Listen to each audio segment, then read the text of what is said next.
같이. 잘 해야 된다는 마음보다는 장식을 잘 하자. 아름답게.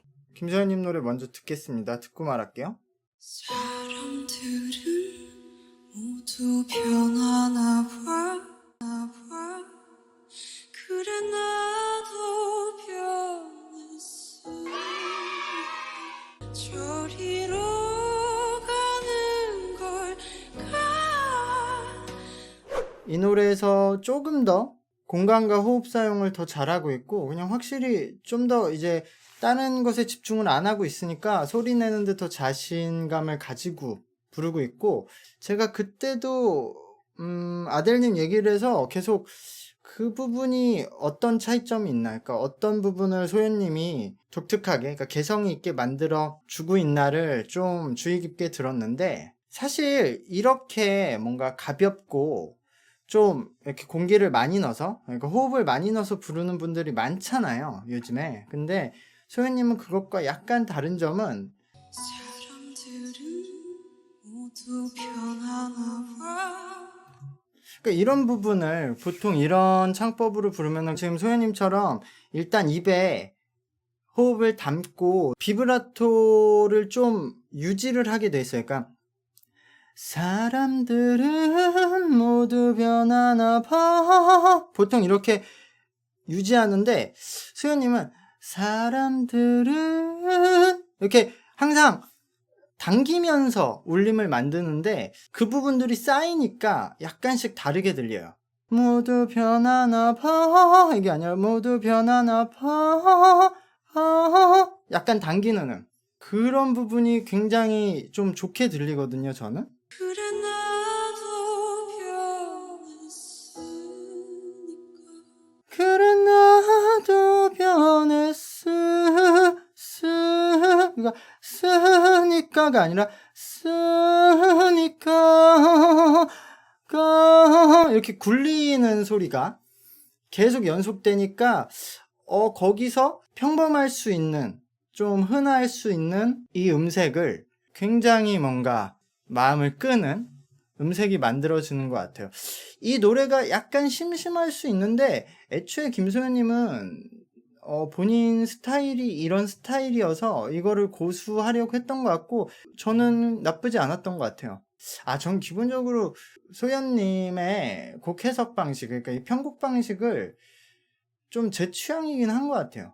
파이널이니까 막 좀 더 가창, 이렇게 막 보컬, 가창력이 보이는 노래가 더 좋았을 거라고 생각하셨을 것 같아요. 예, 근데 저번에 그 베인 형님, 제가 리뷰를 했지만, 세미파이널 그 패자부활전에, 이분들이 제 생각엔 어쨌든 음악가들이잖아요. 그래서 자신들의 모습을 어느 정도 아이덴티티를 유지하려는 고집들이 있을 거예요. 그 다음에 사랑한 후에네요, 김기태님. 사랑한 후에는 약간 저라면은 반대했을 선곡이긴 한데 들어볼게요. 긴 하루 지나고 언덕 저편에 어디서 왔는지 내 머리 위로. 저는 물론 이거 아마 사랑한 후에님을 뭐 김기태님이 좋아하셨을 수도 있고, 아니면 주변에서 많이 추천했을 가능성이 좀 높죠. 김기태님의 그런 보이스니까. 잘 들어줘야 돼. 앞으로 내가 노래하는 것들. 그렇지. 저는 제 개인적으로는 원래 그 비슷한 목소리의 곡은 추천을 안 해요. 왜냐면 그러면은 원곡보다 엄청 잘해야 되잖아요. 그게 잘해도 원곡하고 흡사하다는 소리를 듣고, 조금만 못해도 비교가 많이 되니까 저는 허스키한 톤을 가진 분한테 허스키한 노래는 안 시키고요. 웬만하면 전 커버할 때 남자분한테는 여자 노래 시키고, 여자한테 남자 노래 시키고.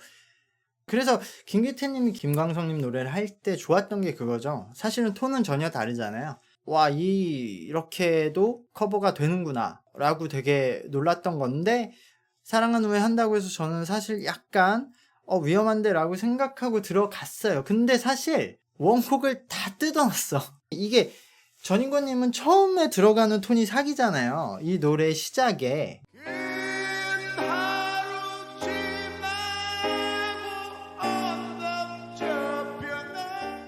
긴 하루 지나고 때 이미 전인권님은 노래 깨부시고 시작하잖아요. 근데 김기태님이 이 긴 하루 지나고 언덕 저편에 때는 약간 전인권님처럼 의식해서 부르신 느낌이 났는데 벌스 2 들어가서 이 노래를 완전 다 뒤엎었거든요. 그 편곡을. 그래서 저는 그때부터는 좋았어요. 그래서 그렇게 생각하면 전체적으로도 편곡을 이 정도로 하면은 괜찮다 라고 생각했어요. 진짜 이 전인권님 원곡의 멜로디는 김기태님한테 전 좀 안 어울린다고 생각하거든요. 근데 김기태님한테 맞게 편곡은 잘했어요. 근데 어쨌든 이 전인권님 노래를 듣던 분들은 아쉬울 것 같긴 해요. 전인권님은 그냥 톤이 그냥 이제 귀에 박히잖아요. 근데 전인권님 노래 모르셨던 분들이나 뭐 아셨던 분들도 저는 이 정도면 꽤 훌륭하게 커버했다. 그리고 사실 세미파이널 때부터 말씀드렸지만 김기태님이 큰 실수 안 하면 너무 노래를 잘하시고 톤도 너무 좋고 해서 전 이 정도로 편곡하셔서 하셨으면 그래도 성공적이지 않나라고 생각이 들어요. 저는 전인권님 노래를 하려면 들국화의 재발을 하는 게 좀 더 그 김기태님한테는 어울린다고 생각하거든요. 그 멜로디 라인이. 그래서 재발을 하면 어땠을까라는 생각이 들지만 사랑한 후에도 편곡은 잘했다. 정홍일님이 재발을 했었어요? 그러면 못하는구나. 제가 싱어게인 시즌1을 안 봐서. 이주영님 가시나무? 이것도 어려울 것 같은데. 저도 제목들만 봐선 선곡이 약간 의아합니다. 내 속엔 내가 너무도 많아 서로 부대끼며 울어대고 이주영님은 제가 그 세미파이널 무대를 보고 이주영님이 부를 수 있는 최선의 그 가창이 아니었나라고 평가를 했었던 기억이 나요. 근데 가시나무를 보면서 그 리뷰가 다시 생각이 나는 게 사실 이주영님이 여기까지 올라온 게 이렇게 막 가창하는 소리를 지르는 노래로 올라오신 게 아니잖아요.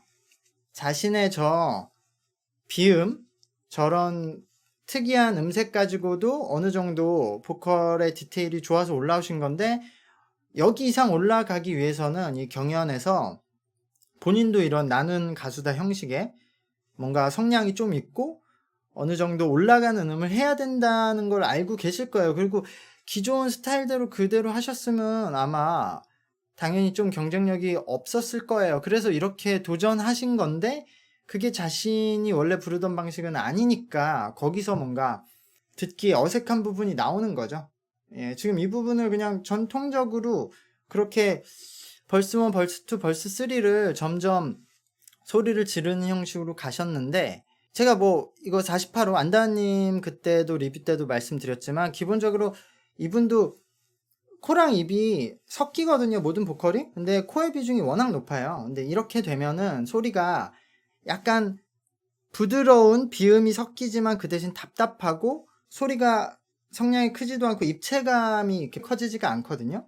근데 이제 소리를 좀 크게 부르려고 이 구강 구조를 최대한 이용하셔서 잘 불렀는데 근데 보컬력을 뽐내는 가창력을 뽐내는 노래는 이주영님이 약간 한계가 있을 수밖에 없다라는 생각이 들어요. 특히 이주영님이 그 세미파이널 때도 그랬는데 이렇게 지르실 때 와 이렇게 하시잖아요. 근데 이런 부분에 특히 이 코에서 가창하시는 분들이 유리하지가 않거든요. 그렇게 그냥 소리를 지르실 때. 왜냐면은 여기가 점막 때문에 이쁘게 울리지가 않아서 그러니까 장단점이 있는 창법인데 이런 장점으로 여기까지 올라오셨는데 그 반대편에 있는 단점 때문에 약간 어쩔 수 없는 부분이 있다라는 생각이 들었어요. 뒤에를 저렇게 편곡 안 하고 불렀으면 너무 심심했을 것 같고 근데 저렇게 편곡하니까 약간 이 노래에 어울리진 않고 신유미님 신유미님 아름다운 강산을 불렀어? 어허 아름다운 강산을? 이거는 기대해볼 만한데요? 우리들 모여서 말해보자 새 희망으로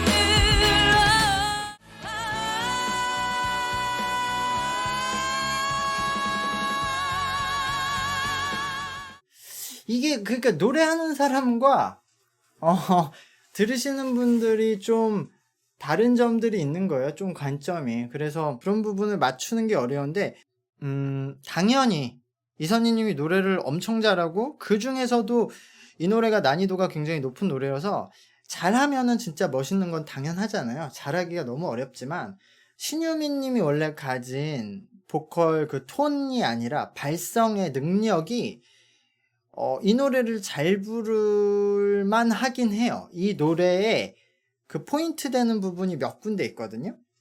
그러니까 이른바 우리가 브릿지 음역대라고 해요. 브릿지 음역대라는 이 성대 가동 범위가 있기 때문에, 그러니까 뭐 쉽게 말하면 진성으로 올라가는 음역과 가성으로 내려오는 음역이 딱 만나지가 않고 어느 정도 갭이 있어요. 그러니까 그 갭을 부르는 게 어려운데 그 갭을 이제 여성분들은 좀 적어요. 그래서 부를 수는 있는데 그 부분에서 호흡으로 유지하는 게 이제 힘들거든요. 근데 이 아름다운 강산이 그런 부분들이 나와요.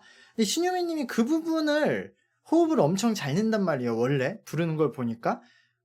그래서 이 노래를 선택한 것 같아요. 제 생각에. 그러니까 본인의 장기를 좀 쓸 수 있는 노래여서. 그래서 이 노래를 잘해서 뭐 플러스 점수를 받아보겠다는 생각으로 하신 것 같은데, 우리 사는 이곳에 결과적으로 이 노래도 저는 굉장히 잘했다고 생각해요. 지금 말씀하신 것처럼 원래 신유미 님이 그 계속 세미파이널 때까지 보여줬던 좀 이분의 타고난 리듬감, 그루브함이 잘 보여지진 않았죠. 근데 제 생각엔 그러니까 그런 거예요. 그러니까 그것을 좋아하시는 팬분들도 많았는데 신유미 님이 결승전에서 파이널에서 우승하려면 어차피 우승은 1등이잖아요. 근데 신유미 님이 기존에 보여줬던 모습으로서 인기 1위가 아니었잖아요. 김기태 님한테 졌고 뭐 소연님, 박형규님보다 인기가 없었잖아요. 그러니까 신유미 님 판단에, 그러니까 저는 이거는 뇌피셜이지만 제가 음악가니까 제가 이 상황에 있었어도 제가 기존에 보여줬던 되게 그 그루브하고 저만의 색깔이 있는데 이걸로 세미파이널까지 이제까지 한 번도 1등을 만약에 못했다고 하면 결승에서는 어차피 이 모습 그대로 가면 1등을 못할 거니까 기존 모습을 버리고 새로운 모습으로 도전해볼 가능성이 좀 높은 거죠. 뭐 그게 잘 됐든 안 됐든. 박형규님의 지나간다. 이거는 박형규님한테는 굉장히 어울리는 선곡이죠. 얼마나 힘들고 얼마나 울어야 내가 다시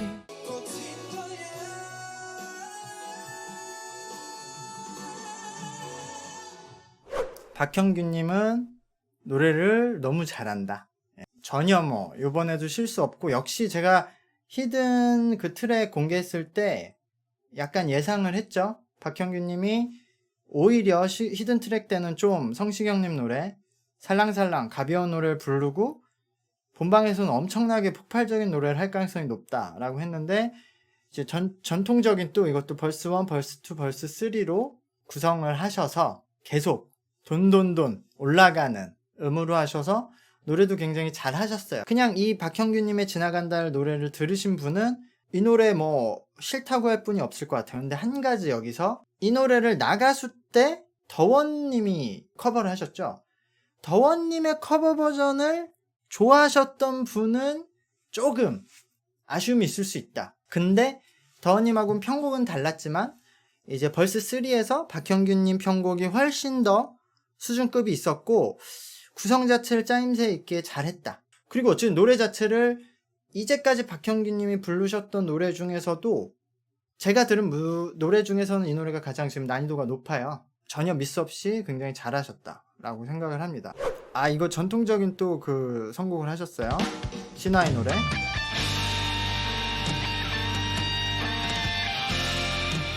내 앞에 난 전부 그대를 즐겨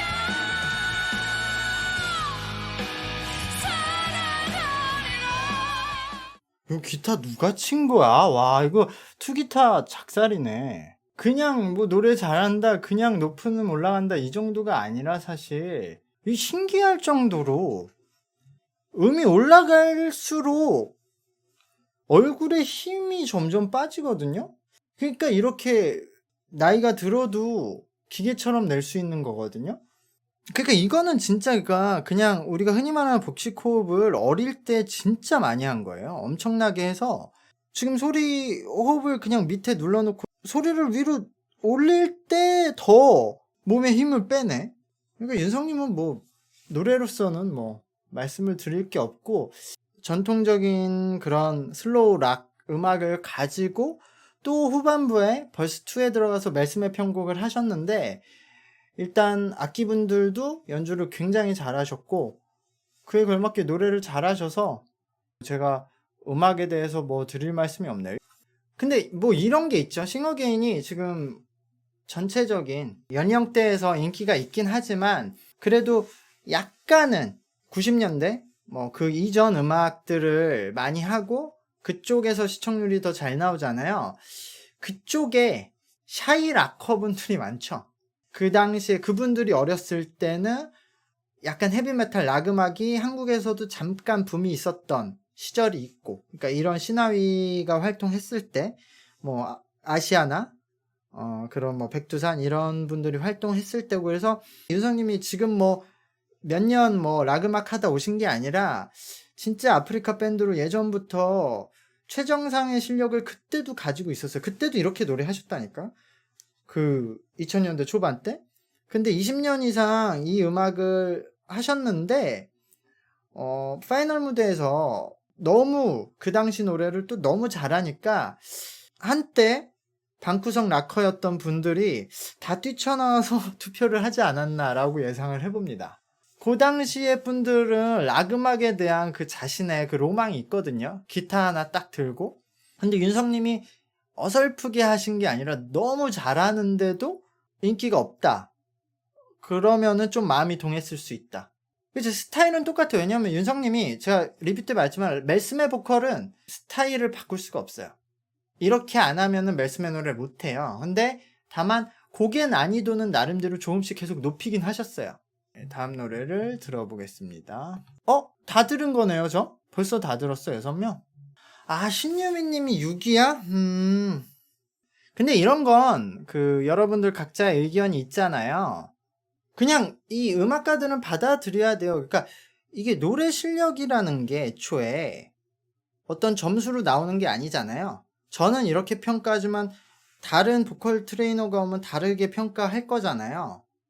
이것은 뭐 그때 어떤 캐릭터, 이 개인의 인기, 뭐 스토리텔링, 그리고 기존에 쌓아왔던 무대 실력, 마지막 무대 뭐 이런 게 복합적으로 받아온 거라서 이 당일만 무대로 판단되는 것도 아니잖아요. 그러니까 이것은 뭐 받아들이고 이 지점에 와 있구나. 근데 이게 끝이 아니고 또 이분들은 새로운 시작이기 때문에 뭐 그걸 가지고 나아가야 된다고 생각하고, 일단 이거 뭐 노래 잘하는 줄 세우기를 만약에 한다고 하면 그렇게 되지도 않고 그게 의미가 없죠. 왜냐하면 결국 우리가 이분들이 지금 노래를 하는 건 어떤 수단이잖아요. 목적을 이루기 위한 수단이죠. 노래를 잘하는 게 목적이 아니라 이분들은 뭐 노래를 해서 인기를 많이 얻고 싶거나 뭐 많은 사람에게 감정을 전달하고 싶거나 뭐 그런 게 목적이겠죠.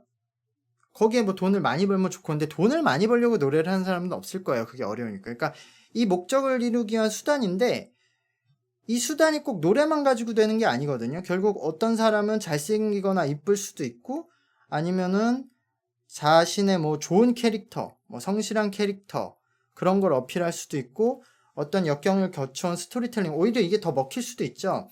그래서 이런 부분도 좀 신경을 써가면서, 그리고 그런 부분으로 평가받는 걸 좀 당연하다고 생각을 해야 돼요.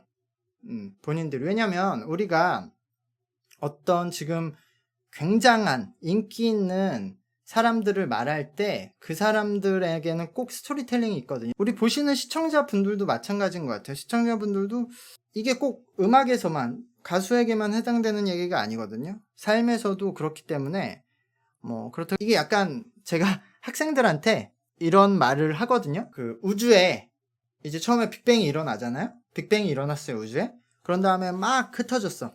근데 거기서 중력이 있잖아요, 우주에는. 중력이 있어서 막 잡아당기는 힘이 있단 말이에요. 그래서 계속 잡아당겨. 그래서 입자들이 모여요. 모이고 모여. 이거 과학 시간에 배웠죠? 모이고 모이는 게 중력이 계속 잡아당겨서 입자가 뭉치고 뭉치면 그걸 계속 또 끌어당겨서 안에서 부딪히고 부딪혀서 핵융합이 일어나면은 반대로 여기 폭발하면서 미는 힘이 생기죠. 당기는 힘, 중력이 계속 생기고 핵분열이 일어나고 폭발 힘이 생겨서 밀면은 그게 계속 당기고 밀고 하다 보면은 균형을 이루면은 하나의 구가 돼서 빛을 발하고 이것을 우리가 별이라고 말하고 스타라고 하잖아요. 그래서 학생들한테 제가 너가 스타가 되고 싶으면 이런 밸런스를 잘 맞춰야 된다. 당기는 힘과 미는 힘. 그러니까 노래할 때도 창법과 발성의 밸런스를 맞춰야 되고 너 삶에도 단순히 노래만 잘해서 되는 게 아니라 너란 사람을 다른 사람이 좋아할 수 있는 사람이 돼야 된다. 그러니까 노래도 잘하는 것 필요하지만 너란 사람이 남들로서 응원을 할 수 있을 만한 사람이 되는 그 밸런스를 갖추는 게 중요하다. 그래야 스타가 된다라는 말을 항상 하거든요. 뭐 누군가는 인기 투표라고 말하고 그거를 좀 안 좋게 얘기하실 수도 있는데 저는 인기라는 게 이런 모든 거의 집합체라서 그게 당연하고, 그러니까 인기 투표가 당연하고 인기 투표가 나쁜 것도 아니다. 이 사람들은 어쨌든 노래로서 자신의 모습으로서 인기를 얻으려고 하는 거잖아요. 노래를. 그렇기 때문에 우리가 인기 투표라고 해서 실망하거나 허탈해할 필요가 없다. 이분들 앞으로 더 많이 인기를 많이 얻으실 거니까. 왜냐면 노래를 워낙 잘하시니까. 인기를 못 얻은 게 아니라 상대적으로 못 얻었다. 그쵸, 상대적 개념입니다. 인기란 건. 지금 시청자분들이나 뭐 저도 그렇고 어쩌면 뭐 이분들도 그렇고 되게 어떻게 보면 대장정을 달려왔잖아요. 이 방송에서. 그래서 지금 방송이 끝나고 어떻게 보면 뭐 우승자, 준우승자 이렇게 순위로 점수가 매겨졌고. 근데 사실 이분들 인생에는 이게 그냥 과정이잖아요. 이분들은 음악을 계속 앞으로도 해야 되고 이거는 그냥 하나의 과정이고 진짜로 생각해보면 저는 음악방송을 뭐 계속 리뷰를 하잖아요. 그러면은 1년 전에 리뷰했던 방송도 있는데 거기서 우승자들, 탈락자들 보면은 그때는 그 순위가 뭔가 절대적인 것 같지만 지금 1년만 지났는데도 아닌 사람들이 있죠. 전혀 순위가 뒤바뀐. 그러니까 그 이후에 이 사람들이 어떻게 더 활동을 하고 어떤 음악을 하느냐에 따라서 전혀 뒤바뀌기 때문에 이것은 하나의 뭔가 작은 계기다. 이 사람들한테. 더 중요한 건 여러분들도 여기서 본인들이 응원하신 분들이 있잖아요. 단순히 뭐 외모가 마음에 들었을 수도 있어. 뭐 목소리가 마음에 들었을 수도 있어. 아니면 뭐 노래가 마음에 들었을 수 있어. 그거는 다 좋아요. 어떤 걸로 좋아하게 됐든. 근데 본인이 좋아하게 된 그 사람을 그냥 좋아하고 응원하고 거기서 그치는 게 아니라 우리 시청자들이 이런 오디션 방송을 보고 얻어야 되는 거는 윤성님은 20-30년을 포기하지 않고 제 길을 걸어서 여기까지 오셨고 김기태님도 마찬가지인 거 아니에요. 10년 이상 뭐 했고 김소연님은 어린데 저 패자부활전 가서 계속 올라온 것도 있지만 또 그때 김이나님과 그 에피소드를 통해서 어떻게 보면 되게 남들하고 잘 어울리지 못하고 뭐 사람 상대하는 걸 서툴고 그런 사람이 음악으로서 자기의 뭐 감정을 발산하고 뭐 이런 캐릭터들이 있잖아요. 박형규님은 노래 잘하는 사람들이 뭉쳤는데도 인기가 없는데 그래서 각자 나가서 도전하고 뭐 오고 신유미님은 노래를 저렇게 잘하는데도 인기가 없고 기회가 없어서 남들 노래만 가르쳐 주다가 뭐 도전을 했고 이주영님은 저 비음 때문에 독특한 음색 때문에 예전에는 사람들이 저런 음색을 한국 대중들이 별로 안 좋아하던 시기가 있었거든요. 그래서 노래 못한다 그런 소리를 듣다가도 계속 도전해서 여기까지 왔고 각자의 스토리가 있어요. 약하긴 해도 여러분들이 보기엔. 근데 그런 것처럼 그러면은 나도 여기서 저 사람들의 스토리텔링에서 얻을 수 있는 게 있는 거죠. 예를 들어 나도 어쩌면 윤성님과 같은 포지션에서 살고 있을 수도 있고 어쩌면 신유미님 같은 포지션에 있을 수도 있고 박형규님 같은 포지션, 뭐 김기태님 같은 포지션에 있을 수도 있거든요. 김소연님 같은 사람들은 되게 많거든요. 저런 성격에. 나도 자신감을 갖고 용기를 갖고 저분들을 보고 감동받았던 걸 이제 내 삶의 에너지로 끌고 와서 그런 방향으로 끌고 오면 저분들도 잘 되고 시청자분들도 동기부여가 되고 그게 저는 이런 방송에서 얻을 수 있는 게 아닐까. 이분들이 이렇게 나와서 간단히 노래를 하는 게 아니라 수십만의 댓글들의 다양한 의견들을 받으면서 도전하고 있는 거잖아요. 싸우고 있는 거잖아요. 그러니까 얼마나 뒤에서 솔직히 열심히 하시겠어요. 그런 것을 간접적으로나마 느끼면서 와, 이 3분짜리 무대를 위해서 얼마나 수십 시간, 수백 시간이 들어있나 이런 걸 느끼면서 저희도 이제 열심히 살아보자 하는 동기부여를 가지는 게 좋지 않나라고 생각합니다. 그래서 저는 이번에 싱어게인 1보다 싱어게인 2가 아무래도 그 개인적인 스토리텔링, 뭐 캐릭터성도 약하고 뭐 그래서 노래들은 뭐 잘하지만 그래서 시청률이 조금 하락은 했죠. 그리고 화제성도 약간 떨어졌고 그래도 싱어게인 2도 이 정도면은 시청률도 굉장히 잘 나오고 화제성도 많고요. 그래서 싱어게인 3도 당연히 해야 된다고 생각을 하고 기대를 합니다.